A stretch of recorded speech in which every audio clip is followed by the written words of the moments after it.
அனைவருக்கும் வணக்கம். எதிர்வரும் 18ஆம் தேதி எம்ஏ சுமந்திரன் அவர்களால் வடக்கு கிழக்கு மாகாண பகுதிகளில் பூரண கர்த்தாலாக அறிவிக்கப்பட்டுள்ள நிலையில் மல்லாவி வர்த்தகர் என்ற ரீதியில் உங்களுடைய கருத்துக்கள் என்ன? உண்மையிலே நாங்களும் அறியக்கூடியதா இருக்குது. உண்மையிலே அந்த இளைஞனுக்கு நீதி கிடைக்கத்தான் வேணும். அந்த இளைஞன் இராணுவத்தால அடித்து கொலை செய்யப்பட்டு குளத்துக்கு வீசப்பட்டதாக நாங்கள் அறிகிறோம். ஆனா அதை ஒரு நீதி கேட்டு ஒரு மக்களுக்கான ஒரு ஒரு நியாயத்தை பெற்றுக் கொடுக்கிற தரப்பாக இருக்க வேண்டும்.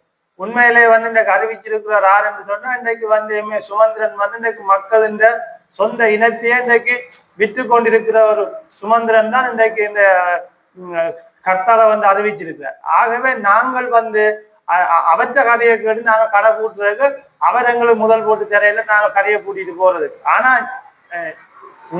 நியாயம் கிடைக்கத்தான் வேணும். அந்த நியாயம் கிடைக்கிறன்னு சொன்னா ஒரு தமிழ் தேசியம் சார்ந்த ஒரு ஒரு கட்சிகள் அனைத்தும் ஒன்று சேர்ந்து, ஒரு தமிழ் அமைப்புகள் ஒன்று சேர்ந்து அனைவரும் ஒரு கூட்டாக அறிக்க இடுகின்ற பட்சத்துல நாங்கள் நிச்சயமாக இந்த கடையை அடைச்சு அந்த இளைஞனுக்கு நீதி கிடைக்கிறதுக்கான ஆதரவை நாங்கள் முழுமையா கொடுப்போம். ஆனா நீங்கள் கேள்வி கேட்க வார நீங்க விளங்கிக் கொள்ளணும். இன்றைக்கு ஒரு கல்லன் இன்றைக்கு ஒரு பிரதேசத்துல இருக்கிற ஒரு கல்லன் இது வழிய உலாகுதான் இன்றைக்கு மக்களுக்கு ஊர் மக்களுக்கே தெரியும் இவன் ஒரு கல்லன் என்று சொல்லி. அந்த கல்லனை கொண்டு நான் கடையில ஒரு காவலாளியா போட்டா இந்த கடையில இருக்கிறவன் எடுத்து கொண்டுதான் போவான். அப்ப நீங்களால விளங்கிக் கொள்ளணும். எந்த தரப்பு அறிவிக்கிறத நீங்க விளங்கிக் கொள்ளணும். அப்ப கண்டவன் நின்றவன் எல்லாம் நாங்கள் இன்றைக்கு கர்த்தாலுக்கு அறிவிச்சுட்டு போவோம், நாங்க கடை எழுத்துட்டு கூட்டிட்டு போறதுக்கு இல்லை. ஆனா உங்களுக்கு விளங்கணும், எம்ஏ சுமந்திரன் இன்று வரைக்கும் ஒரு எஸ்டிஎஃப் பாதுகாப்போட இன்றைக்கு வளம்பாரு.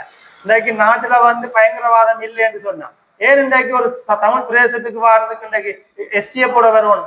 அந்த செத்த வீட்டுக்கு கூடிய அந்த இளைஞன் செத்த வீட்டுக்கு கூடிய எஸ்டிஎஃப் போலீஸ் பாதுகாப்போட வந்திருக்கிறார். ஆகவே நீங்க விளங்கிக் கொள்ளுங்க. இதுல இருந்து எம்ஏ சுமந்திரன் சொல்லி நாங்கள் எங்கட கடையை கூட்டிட்டு போற அளவுக்கு இல்லை. சரிதானே? இதை நீங்க படிவா விளங்கிக் கொள்ளுங்க.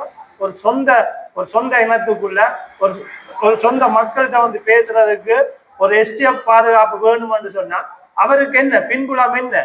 அரசாங்கத்தோட சேர்ந்து சொந்த இனத்தை அழிச்சு கொண்டிருக்கிறபடியாத்தான் சொந்த இனமே தன்னை அழிச்சிருமன்றதுக்காக இந்த அரசாங்கம் கூட பாதுகாப்பு கொடுத்துருக்குது. இதை விளங்கிக் கொள்ளுங்க. சும்மா அவன் கதையை கேட்டுக்கொண்டு நாங்கள் கதையை கூட்டிட்டு போறது இல்லை. எல்லாரும் கூட்டா சேர்ந்து இந்த கோரிக்கையை முன்வைக்கட்டும். நாங்க முழுமையான கதவடைப்பை நாங்கள் செய்வோம். நன்றி.